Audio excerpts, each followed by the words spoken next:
If you struggle with sensitive skin and figuring out what products to use and how to incorporate them into your routine, I have you covered. I'm going to walk you through a simple, effective nighttime skincare routine for sensitive skin.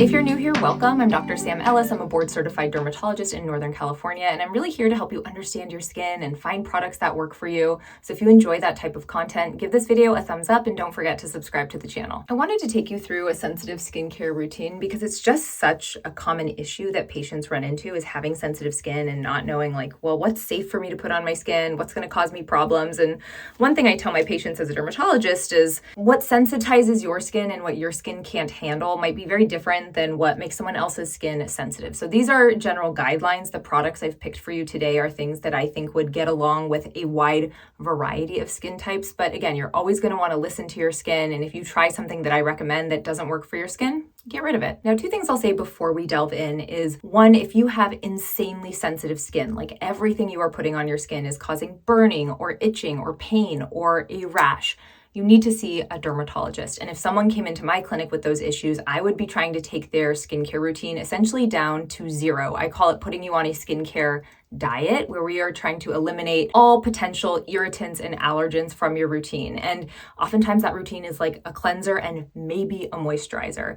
Now, with this routine, it's a little more in depth than that, because I feel like people come to this channel because they want more than just like a cleanser and moisturizer in their routine. You can certainly build off of that. So I've picked some things that kind of honor an anti-aging routine that would be good for mature skin or skin that kind of breaks out. So I have some other things in my routine that I'm offering up for you tonight. But if you have truly super crazy sensitive skin, keep your routine minimal. Second thing is, I have my own skincare brand, Prequel, that is specifically designed with sensitive skin in mind. I could make a whole bunch of different nighttime skincare routines for sensitive skin with Prequel alone, and I would be obsessed with them. But I also think it's important to talk about other brands, other products. I am a skincare junkie. I like things from more than just my brand. And so I have tried to pick products that sort of venture outside of Prequel for tonight's routine. But if you do want a Prequel only nighttime skincare routine, let me know in the comments. I will happily put that together for you.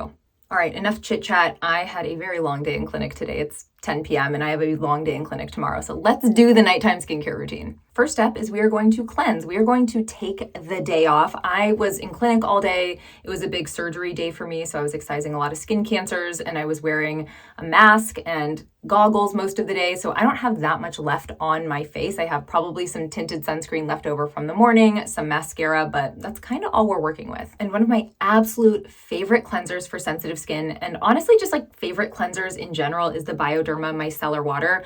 I go through one of these bad boys probably once every 4 to 6 months, and I just cracked open a new bottle like a week ago, so she's fresh. I particularly love this for sensitive skin because it has very few ingredients, so very few things to potentially be sensitive to. Now, if you have sensitive skin, that doesn't mean you can't use products that have very long ingredient lists, but if you're potentially trying to suss out if you have an allergy or an irritation reaction to something in one of your products, if you're working with something that has, 10 or fewer ingredients, that does make that process a little easier. This is also fragrance-free, as will everything I talk about today be.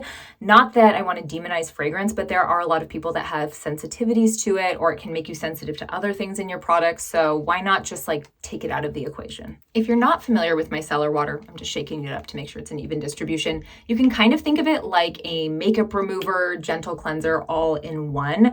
I like to put it on a cotton round, so I will saturate a cotton round with it, and then I will essentially just gently swipe it over my face. If you have sensitive skin, you don't want to put a lot of pressure, because even though this is gentle cotton, it still exfoliates your face. It still has those rough fibers. So you just want to be so gentle with how you handle your skin. But I swipe this over my entire face. I will also take this down my neck because I have sunscreen on my neck. Usually I'll be hopping in the shower for a body shower, but that didn't lend itself well to this style of video. And then I even go down into the cleavage, just get it all off. And then once I do a first pass, you can see there's my tinted sunscreen left over. I will do another round. So I'm saturating another pad, and this time I'm going to do my eye makeup. A lot of times I get asked, is micellar water good enough to take off eye makeup? And it really depends which one, but this Bioderma one is exceptional. I like to kind of press it over my eyes like a pirate, and I'll usually let that sit there for 10 or 15 seconds before I then swipe it away and start to take that off. But you can already see like it's breaking down my makeup pretty quickly. And same thing on this side. I like to let it marinate for a good 10-15 seconds. That allows the micellar water to start breaking down the product, and that way you're not putting as much friction or irritation around your eyes. Oh wow, this is when my husband chooses to run the dishwasher. Great, great, great. And then I just do like one last check around the periphery of my face. I find so many people are bad about cleansing the periphery of their face, especially if they do it in the shower. Like if you're not washing your hair and your shower cap is sort of like abutting this area, it gets poorly cleansed. So I just do like one extra pass to make sure we are really working with clean, refreshed skin. And now here's the cool thing about micellar water. You don't have to rinse it off, and that can be your only cleanse. Like I feel very confident that that has taken off all of the stuff I had on my face. Out of habit and probably just out of like compulsion, I am going to splash a little bit of water on my face, but you really can just leave it on your skin. Now, if you have really sensitive skin, it's not going to hurt to do a little rinse afterward, but you can also think of micellar water as like the most dilute, gentle cleanser ever, so it truly doesn't need to be washed off. But alas, I can't help myself. I am just gonna put a little water on. I will gently pat my face dry and then we can move on. I just realized I do have a prequel product in this routine. Okay, but just one. I couldn't help myself. This is the Prequel Universal Skin Solution. It is hypochlorous acid. If you don't know what hypochlorous acid is, I have an entire YouTube video about it that you can watch, but it's like a very gentle refresher for the skin. It's antimicrobial, it's anti-inflammatory. It's what I use every day in my own clinic to prepare my patient's skin for procedures, so it helps cleanse the skin. And what I found is sometimes people who have very sensitive skin have like low-grade irritation going on from their environment, or they have an unusual microbiome, so the bacteria and fungi and viruses that sit on their skin sensitize it. And so using something like hypochlorous acid in your routine can be so helpful. I love this one in particular because the mist is just so beautifully fine. I often will use this after I work out, but it's also so gorgeous in a nighttime skincare routine, and it's so refreshing. We launched this product over a year ago now, and since then, so many of my patients have come in and said that this like truly saved their skin, whether they were dealing with like perioral dermatitis or a little eczema patch. People put this on bug bites and just like random rashes. I don't know if you've ever seen my big fat Greek wedding where like Windex is the cure-all. The number of patients who have made that analogy to the Prequel hypochlorous acid is actually hilarious. Now my cleanse is officially over. I could just go in with a moisturizer here and be done, but I also wanted to pick out a couple of things that I think are really nice for anti-aging and just sort of like smoothing out the skin that can be nice things to use if you have sensitive skin. Now, anytime you're using any anti-aging products in your nighttime skincare routine, we generally refer to these as actives because they are actively asking your skin to do something or signaling your skin to do something. In theory, any of these could cause irritation, but one thing I like to do before I apply those, and what I recommend to my patients who have sensitive skin, is I have them apply a little bit of a buffer onto their skin before they go in. So that often is in the form of plain old Vaseline on the lips. Of course, you can use other things on the lips as well, but Vaseline is one ingredient. So if you have very sensitive skin or you find that your lips are always chapped or peeled, you're not going to be sensitive to Vaseline. And I'm going to talk about two different anti-aging skin resurfacing products tonight, and I wouldn't use these in the same routine. I'm going to do half on one side of my face and half on the other. Obviously not what I would recommend to you, but I want to show you the textures of both of these. One of these is a retinoid product. So retinoids are things like prescription tretinoin, retinol, retinaldehyde. They are vitamin A derived molecules that have been shown to help with things like fine lines and wrinkles. They stimulate collagen. They help even out pigment. They are just such great anti-aging ingredients to have incorporated, and it's one of the things I recommend to basically all of my patients if they care about that stuff. However, retinoids are notoriously irritating to the skin and can cause a lot of dryness and peeling, and that often doesn't last forever, but it can be quite a long acclimation period, somewhere between like weeks and several months.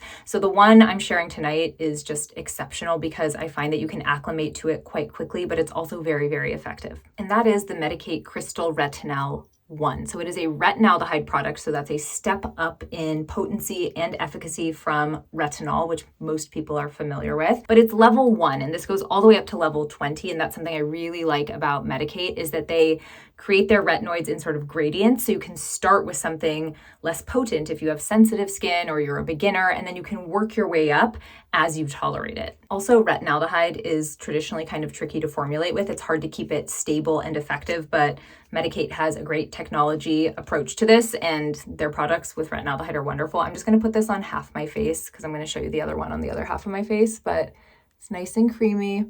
You just need like really thin layer. I would say 1 pump for your entire face, but I also really like this because you can use it on your neck. A lot of people can't use prescription retinoids on their neck because it's too irritating, but this one's fantastic. So I'm going to take that all the way down, even on the chest, on the hands too. Why not? Let's go crazy. Once someone with sensitive skin is able to tolerate this every single night on their skin without issues, then they could go up to the next strength. Aside from a retinoid, I'm also going to show you an exfoliant that I really like for sensitive skin. I would certainly not apply a retinoid and an exfoliant in the same nighttime skincare routine, but a lot of people like to do a retinoid most nights of the week and then maybe incorporate an exfoliant on 1 to 2 nights just to kind of help clear the skin a little bit faster. If you're blemish prone, acne prone, sometimes that can really help with texture. And oftentimes exfoliating acids work a bit faster than retinoids. So it can be a nice thing to incorporate into your routine once in a while. If you have sensitive skin, I would consider exfoliants like a nice to have, but not a must have. If I had to prioritize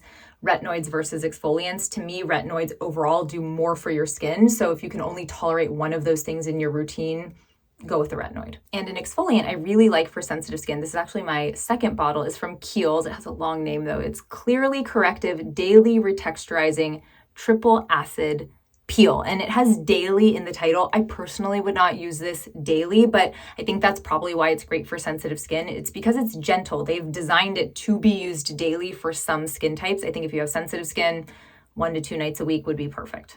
I'll show you the texture of this on the other half of my face. What a sacrifice. I would never use these in the same routine. Like I said, I just want to repeat that.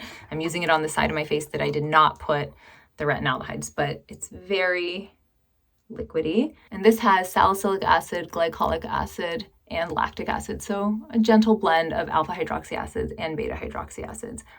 And I'd probably do maybe like 5 to 6 drops for the full face.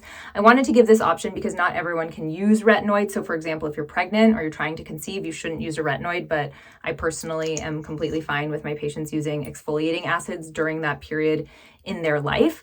And the thing I love about this is there's no sting. Sometimes you put an acid on and you're like, oh dang, that's spicy. There's no spice to this, and I actually really like that. Exfoliating acids are really nice for adding a little bit of glow to the skin. They can help with hyperpigmentation, and they can help fade dark spots faster. They can also help with congested pores. So lots of good benefits to exfoliants. But again, if you have sensitive skin, sometimes it's hard to find one that works, but I really like this one. So at this point, we've cleansed our face, we've protected our lips, we've applied our active.